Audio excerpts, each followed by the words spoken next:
बिस्मिल्लाहिर्रहमानिर्रहीम। अस्सलामुअलैकुम वरहमतुल्लाह। Dear students, this is your English class and I am your teacher Irtaza Ahmed. Today we are going to do end of the unit exercises from chapter number 3, and in the today's session we will do exercise number A, which is on page number 9, exercise number C, which is on page number 10, and exercise number E, which is on page number 11. First of all, we will do exercise number A, which include short question answers from the lesson. First question is, why did Qasim go to Saudi Arabia? Qasim Saudi Arabia क्यों गया? Answer is, Qasim went to Saudi Arabia to see his parents. Qasim अपने वालदैन से मिलने Saudi Arabia गया, particularly his mother as she was ill. ख़ास तौर पर अपनी वालदा से मिलने क्योंकि वो बीमार थीं. Question number 2, why did Qasim come back from Saudi Arabia? Qasim Saudi Arabia से वापस क्यों आया? Answer is, Qasim came back from Saudi Arabia. Qasim Saudi Arabia से वापस आया एज़ क्योंकि his exams were drawing near, उसके इम्तहान करीब आ रहे थे. Question number 3, what two subjects does Qasim find tough? Qasim कौन से दो मज़ामीन को मुश्किल पाता है या मुश्किल समझता है? Answer is, Qasim finds English and math tough. Qasim अंग्रेज़ी और रियाजी को मुश्किल समझता है या मुश्किल पाता है. Question number 4, what has Qasim decided to do after his studies? Qasim ने अपनी पढ़ाई के बाद क्या करने का फ़ैसला किया है? Answer is, Qasim has decided, Qasim ने फ़ैसला किया है to go in for medicine, तिब के शोबे में जाने का, और ही में go into business and agriculture, या वो कारोबार या ज़राअत में भी जा सकता है. Question number 5, why does Qasim's uncle think that? Qasim के अंकल क्यों सोचते हैं कि our English has to be good, हमारी अंग्रेज़ी अच्छी होनी चाहिए? Answer is, Qasim's uncle thinks that, Qasim के अंकल समझते हैं, सोचते हैं, our English has to be good, हमारी अंग्रेज़ी अच्छी होनी चाहिए, बिकॉज़ क्योंकि it has become an international language, ये एक बैनुल अक़वामी ज़ुबान बन चुकी है. बैनुल अक़वामी से मुराद है ऐसी ज़ुबान जो मुख्तलिफ़ कौमों के दरमियान बातचीत के लिए, राब्ते के लिए इस्तेमाल होती है, बोली जाती है. Question number 6 is, does Qasim want to miss the exams? क्या कासिम इम्तिहान छोड़ना चाहता है? आंसर है, no he does not want to miss the exams, नहीं वो इम्तिहान छोड़ना नहीं चाहता. Question number 7 is, who was helping Qasim in his studies? Qasim को उसकी पढ़ाई में कौन मदद कर रहा है? Answer is, Qasim's brother was helping him in his studies. Qasim का भाई उसके पढ़ाई में उसको मदद कर रहा है. इसके बाद हम एक्सरसाइज नंबर सी करेंगे, जो कि प्रेजेंट परफेक्ट टेंस के बारे में है. इससे पहले कि हम वो एक्सरसाइज में जो फिलिंग द ब्लैंक्स दी गई हैं उन्हें सॉल्व करें, पहले हम प्रेजेंट परफेक्ट टेंस के बारे में कुछ इन्फॉर्मेशन लेते हैं. तो ऊपर टॉपिक लिखा गया है textbook page 9-10, exercise number C, which is related to present perfect tense. So first of all, let us know what is present perfect tense. It is used to talk about completed actions. इस tense को मुकम्मल हो चुके actions के बारे में बात करने के लिए इस्तेमाल किया जाता है इन द प्रेजेंट टाइम, ज़मानाए हाल में, यानी मौजूदा ज़माने में जो काम मुकम्मल हो चुके हैं उनके बारे में बात करने के लिए हम प्रेजेंट परफेक्ट टेंस का इस्तेमाल करते हैं। तो इस टेंस में जो हम फ़िक्रे लिखते हैं सेंटेंसेस, उनका स्ट्रक्चर किस तरह का होता है अब ये देखते हैं। हम किसी भी सेंटेंस का जब सिंपली स्ट्रक्चर लिखते हैं तो उसमें सबसे पहले सब्जेक्ट, फिर उसके बाद वर्ब और फिर उसके बाद ऑब्जेक्ट लिखते हैं। सब्जेक्ट यानी फ़ाइल जो फ़िक्रे में काम करता है या जिसके बारे में कोई बात बयान की जाती है। उसके बाद वर्ब यानी फ़ेल जो काम किया जाता है या किया जा रहा है फ़िक्रे में। और उसके बाद है ऑब्जेक्ट, ये वो चीज़ है जिसके ऊपर काम किया जाता है। फ़िक्रे का ऑब्जेक्ट कोई लिविंग थिंग भी हो सकती है और नॉन लिविंग थिंग भी। इसके बाद मैंने नीचे सब्जेक्ट को दो हिस्सों में तकसीम किया है, एक है सिंगुलर सब्जेक्ट और एक है प्लूरल सब्जेक्ट। सिंगुलर सब्जेक्ट क्या है? जब फ़िक्रे में जिसके बारे में बात की जा रही है या काम करने वाला फ़ाइल सिंगुलर हो, एक चीज़, शख्स या जगह का नाम हो, या फिर उसकी जगह कोई प्रोनाउन ही, शी या इट इस्तेमाल किया जाए, तो हम उसके साथ हेल्पिंग वर्ब इस्तेमाल करते हैं हैज़, और मेन वर्ब इस्तेमाल करते हैं वर्ब की थर्ड फॉर्म। और मफ़ूल जो कि ऑब्जेक्ट है वो नाउन या प्रोनाउन हो सकता है। अगर नाउन है तो वो लिविंग या नॉन लिविंग थिंग हो सकती है। इसी तरह अगर लिविंग या नॉन लिविंग थिंग के नाम की बजाय हम he, she, it, I, we, you, they का इस्तेमाल करें तो वो प्रोनाउन लिखा जाता है। तो इसको मुकम्मल तौर पर देखें तो सबसे पहले सब्जेक्ट अगर सिंगुलर है तो हैज़, वर्ब की थर्ड फॉर्म और फिर आगे उसका ऑब्जेक्ट। एग्ज़ाम्पल दी गई है, he has one the game, वो मैच जीत चुका है। ये एक सिंगुलर सब्जेक्ट की एग्ज़ाम्पल है। नीचे है प्लूरल, अगर आपका सब्जेक्ट यानी फ़ाइल प्लूरल है, एक से ज़्यादा चीज़ों का नाम है या प्लूरल फॉर्म में है, या कोई प्लूरल फॉर्म का प्रोनाउन इस्तेमाल किया गया है जैसे आई, वी, यू, दे, तो फिर हम उसके साथ हेल्पिंग वर्ब यूज़ करते हैं हैव, और साथ में वर्ब की थर्ड फॉर्म का इस्तेमाल करते हैं।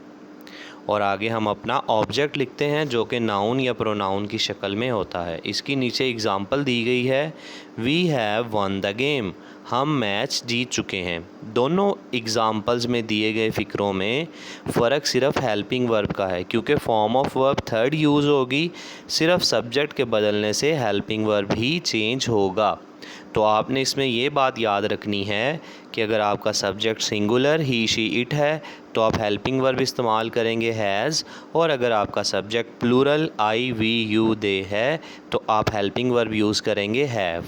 अब हम आपकी बुक में दी गई पेज नंबर 10 पर इसी टेंस से रिलेटेड फिलिंग द ब्लैंक्स की एक्सरसाइज को सॉल्व करते हैं। जी, पहला सेंटेंस है, we dash an exciting football match today. We plural subject है तो इसके साथ हेल्पिंग वर्ब आएगा हैव, और वॉच की थर्ड फॉर्म आएगी watched. We have watched an exciting football match today. Second है, the clock dash 5। Clock singular subject है इसलिए इसके साथ हैज़ आएगा, और स्ट्राइक की थर्ड फॉर्म स्ट्रक आएगी, STRUCK। The clock has struck 5। Third sentence है, the gardener dash the lawn. Gardener माली को कहते हैं, सिंगुलर सब्जेक्ट है, इसके साथ हेल्पिंग वर्ब आएगा हैज़, और वर्ब की थर्ड फॉर्म जो वर्ब ब्रैकेट में दिया गया है मो, जिसका मतलब है घास कुतरना, घास काटना, मो की थर्ड फॉर्म लगाएंगे mown, MOWN। The gardener has mown the lawn after a long time today. Sentence number 4 जो कि एक इंट्रोगेटिव यानी सवालिया फ़िक्रा है। सवालिया फ़िक्रे में हम हेल्पिंग वर्ब को फ़िक्रे के शुरू में यानी सब्जेक्ट से पहले लिखते हैं। अब यहाँ पर हमारा सब्जेक्ट है यू, जो कि एक प्लूरल कैटेगरी का सब्जेक्ट है, तो इसके साथ हेल्पिंग वर्ब यूज़ करेंगे हैव यू एवर। अब 3 फॉर्म ऑफ वर्ब दी गई हैं, स्विम, स्वैम और स्वम। तो स्विम की 3rd फॉर्म लगाएंगे स्वम। फ़िक्रा बनेगा have you ever swum in the river, क्या तुमने कभी दरिया में तैराकी की है। सेंटेंस नंबर 5 है the milk dash sour we can't drink it. दूध खट्टा हो चुका है, हम इसे पी नहीं सकते। अब मिल्क सिंगुलर सब्जेक्ट है, इसके साथ हेल्पिंग वर्ब आएगा हैज़ और गो की 3rd फॉर्म आएगी gone. The milk has gone सावर।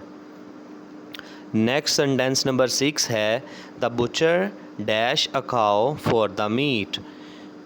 कसाब ने गोश्त के लिए एक गाय की कुर्बानी की है या एक गाय की कुर्बानी कर चुका है। बुचर सिंगुलर सब्जेक्ट है, कसाब, इसके साथ हेल्पिंग वर्ब आएगा हैज़ और स्लॉटर की 3rd फॉर्म आएगी slaughtered. The butcher has slaughtered a cow for the meat. Sentence number 7 है he dash 2 books this year. He singular category का सब्जेक्ट है, इसके साथ हेल्पिंग वर्ब आएगा हैज़ और पब्लिश की 3rd फॉर्म आएगी published. He has published 2 books this year. Sentence number 8 है आई डैश नॉट। अब आई प्लूरल कैटेगरी का सब्जेक्ट है, इसके साथ हेल्पिंग वर्ब आएगा हैव और वर्ब की 3rd फॉर्म आएगी इसके साथ सी की 3rd form seen. I have not seen Zahid since he was 14. मैंने जाहिद को नहीं देखा है या मैं जाहिद से नहीं मिला हूँ जब से वो 14 साल का था। तो यहाँ पर हैव हेल्पिंग वर्ब और सी की 3rd फॉर्म आएगी सीन। सेंटेंस नंबर 9 है we dash the match. We plural category का सब्जेक्ट है, इसके साथ हेल्पिंग वर्ब आएगा हैव और विन की 3rd फॉर्म आएगी won, WON। We have won the match, हम मैच जीत चुके हैं। सेंटेंस नंबर 10 है Nausheen dash her knitting and is now going to read a story book. Nausheen singular subject है, इसके साथ हेल्पिंग वर्ब आएगा हैज़ और वर्ब फिनिश की 3rd फॉर्म आएगी फिनिश्ड। तो सेंटेंस पढ़ा जाएगा Nausheen has finished her knitting. वो अपना बुनने का काम ख़त्म कर चुकी है और अब वो कहानी की किताब पढ़ने जा रही है। इसके बाद जो हम एक्सरसाइज करने वाले हैं वो एडवर्ब से रिलेटेड है, जो कि पेज नंबर 11 पे है। तो इससे पहले कि हम इस पेज पर दी गई एक्टिविटी 1 और 2 को सॉल्व करें, हम पहले एडवर्ब के बारे में समझ लेते हैं। आपके सामने सफ़े के ऊपर लिखा गया है अंडरस्टैंडिंग एडवर्ब। एडवर्ब को समझिए। Order of words in a sentence, जैसा कि पहले भी मैं बता चुका हूँ कि किसी भी सिंपल सेंटेंस में जो लफ्ज़ों की तरतीब है इंग्लिश में, सबसे पहले सब्जेक्ट, फिर वर्ब और फिर ऑब्जेक्ट आता है। यहाँ हम ये समझेंगे कि जो फ़िक्रे में वर्ब लिखा गया है, वर्ब से मुख्तलिफ़ किस्म के साउंड्स निकलते हैं जिनकी वजह से आगे ये टॉपिक्स आते हैं। यानी वर्ब के बाद ऑब्जेक्ट आएगा या वर्ब के बाद एडवर्ब आएगा या ये दोनों आएंगे। अगर जो हमने स्ट्रक्चर नंबर 1 लिखा है, इसमें मैंने वर्ब के आगे 2 चीज़ें लिखी हैं, व्हाट और whom, यानी क्या और किसे, किसको। इसका मतलब ये है कि अगर वर्ब का एक्शन आगे ट्रांसफ़र हुआ है किसी चीज़ के ऊपर, तो फिर हम वर्ब से क्वेश्चन करते हैं व्हाट या whom, यानी क्या काम किया गया या किसके ऊपर काम किया गया। तो जो वर्ब से आंसर मिलता है वो हमारा ऑब्जेक्ट होता है। लेकिन अगर वर्ब में ऑब्जेक्ट नहीं है या ऑब्जेक्ट के बाद एडवर्ब है, तो एडवर्ब को पहचानने का तरीका ये है, जैसा कि स्ट्रक्चर नंबर 2 में बताया गया है कि वर्ब से 3 किस्म के क्वेश्चंस पूछे जाते हैं एडवर्ब के बारे में समझने के लिए। और वो 3 क्वेश्चंस हैं हाउ, व्हेन, वेयर, यानी एक्शन कैसे, कब और कहाँ हुआ। इन तीनों में से जो भी आंसर मिले वो लफ्ज़ एडवर्ब होता है, वो तफसील एडवर्ब की होती है। नीचे मज़ीद तफसील के साथ इन एडवर्ब्स की तीनों किस्में बताई गई हैं। सबसे पहले है एडवर्ब ऑफ मैनर। मैनर कहते हैं अंदाज़ को, यानी कोई एक्शन किस अंदाज़ में किया गया है फ़िक्रे में। तो अगर हम फ़िक्रे में दिए गए वर्ब से क्वेश्चन करते हैं हाउ, तो जो हमें आंसर मिलता है वो उसका एडवर्ब ऑफ मैनर होता है। और एडवर्ब ऑफ मैनर आम तौर पर ly पर ख़त्म होने वाले लफ्ज़, यानी जिस तरह, और ये एडजेक्टिव से बनते हैं। क्विक एक एडजेक्टिव है तो इससे क्विकली बना है। क्विकली का मतलब जल्दी से, काम कैसे किया गया, जल्दी जल्दी। नीटली, काम कैसे किया गया, सफाई से। सेफली, काम कैसे किया गया, हिफाजत से। दूसरे नंबर पर कैटेगरी है adverb of time. Adverb of time ऐसे अल्फाज होते हैं जो हमें किसी एक्शन के वक़्त के बारे में बताते हैं कि एक्शन कब किया गया। मिसाल के तौर पर येस्टरडे, ये लफ्ज़ बताता है कि एक्शन गुज़रे हुए कल को किया गया। इन द मॉर्निंग, ये फ्रेज़ बताती है कि एक्शन सुबह किया गया। तीसरी कैटेगरी है adverb of place. Adverb of place ऐसे अल्फाज हैं जो हमें किसी एक्शन की जगह बताते हैं कि काम कहाँ पर किया गया। आउटसाइड, हेयर, देयर, अपस्टेयर्स, ये सारे वो अल्फाज हैं जो हमें किसी एक्शन की लोकेशन बताते हैं। एक्टिविटी नंबर 1 और 2 जो टेक्स्ट बुक पे दी गई है, उसमें एक और टॉपिक है जो है एडजेक्टिव से एडवर्ब बनाना। इसको भी एक दफ़ा देख लेते हैं। मैंने 3 किस्म के रूल्स लिखे हैं। नंबर 1 है ऐसे एडजेक्टिव्स जो कि वाई पर ख़त्म होते हैं, लेटर वाई पर ख़त्म होते हैं, तो हम उनका लेटर वाई ILY के साथ रिप्लेस करते हैं और वो लफ्ज़ एडजेक्टिव से एडवर्ब बन जाता है। दूसरा रूल है ऐसे एडजेक्टिव जो IC लेटर्स पर ख़त्म होते हैं, उनके आगे हम ALLY ऐड करते हैं सफ़िक्स, और वो एडवर्ब में चेंज हो जाते हैं। तीसरे नंबर पे मोस्ट ऑफ़ द एडजेक्टिव्स, ज़्यादातर एडजेक्टिव्स के आगे हम सिर्फ LY ऐड करते हैं और वो एडवर्ब में तब्दील हो जाते हैं। नीचे मैंने तीनों रूल्स के लिए एक एक एग्ज़ाम्पल लिखी हैं। रूल नंबर 1 के लिए एग्ज़ाम्पल है, जैसा कि मैंने बताया कि वाई लेटर पर ख़त्म होने वाला एडवर्ब है ये हैप्पी। हम इसके वाई लेटर को ILY के साथ रिप्लेस करेंगे तो ये बन जाएगा हैप्पीली, जो कि एक एडवर्ब है। दूसरे रूल की एग्ज़ाम्पल है एनर्जेटिक। एनर्जेटिक लफ्ज़ IC लेटर्स पर ख़त्म हो रहा है तो हम इसके आगे ALLY सफ़िक्स लगाएंगे तो ये बन जाएगा एनर्जेटिकली। तीसरे नंबर पे मैंने जो तीसरा रूल है उसकी चंद एग्ज़ाम्पल्स लिखी हैं जिनमें हम सिर्फ LY ऐड करते हैं तो वो एडजेक्टिव एडवर्ब में बदल जाता है। स्लो से स्लोली, ऑनेस्ट से ऑनेस्टली, काइंड से काइंडली, ब्यूटीफुल से ब्यूटीफुली, इनोसेंट से इनोसेंटली और ट्रू से ट्रूली। ये सब सीखने के बाद अब हम बुक में दी गई एक्टिविटी नंबर 1 और 2 को सॉल्व करते हैं। एक्टिविटी नंबर 1 में दिया गया है change the following adjectives to adverb. इन नीचे दिए गए एडजेक्टिव्स को एडवर्ब में तब्दील करें। ये पांचों एडजेक्टिव्स सिंपली LY ऐड करने से एडवर्ब में तब्दील हो जाएंगे। Strong strongly, brave bravely, soft softly, quite quietly और स्लो स्लोली। एक्टिविटी नंबर 2 है underline the adverbs in the following sentences. नीचे दिए गए फ़िक्रों में एडवर्ब्स को अंडरलाइन करें। अहमद, सेंटेंस नंबर 1 है Ahmed you can stay outside, तो मैंने तफसील के लिए साथ में वेयर लिखा है, यानी अगर हम इस फ़िक्रे के वर्ब से क्वेश्चन करते हैं where, Ahmed you can stay where, Ahmed तुम कहाँ रुक सकते हो, तो आंसर दिया गया है आउटसाइड। तो इससे ये पता चला कि ये आउटसाइड एडवर्ब ऑफ प्लेस है जो हमें वेयर का आंसर दे रहा है। सेंटेंस नंबर 2 है कम हेयर, कम वेयर, कहाँ आएँ, हेयर यहाँ, तो ये भी वेयर का आंसर है, ये भी एडवर्ब ऑफ प्लेस है। तीसरे सेंटेंस में the sun is shining brightly, सूरज चमक के साथ रोशनी दे रहा है, how the sun is shining, तो आंसर है ब्राइटली, ly पर ख़त्म हो रहा है और ये एडवर्ब ऑफ मैनर है। सेंटेंस नंबर 4 है the old man is walking slowly, how the old man is walking, बूढ़ा आदमी कैसे चल रहा है, आंसर है स्लोली, तो ये भी एडवर्ब ऑफ मैनर है। Sentence number 5 Sana arrived late, when did Sana arrive, वो कब आई, आंसर है लेट, तो ये टाइम बताने वाला लफ्ज़ है इसलिए ये एडवर्ब ऑफ टाइम है। Sentence number 6 it rained heavily last night, इस सेंटेंस में 2 एडवर्ब हैं, एक मैंने अंडरलाइन किया है, दूसरा आप खुद करेंगे।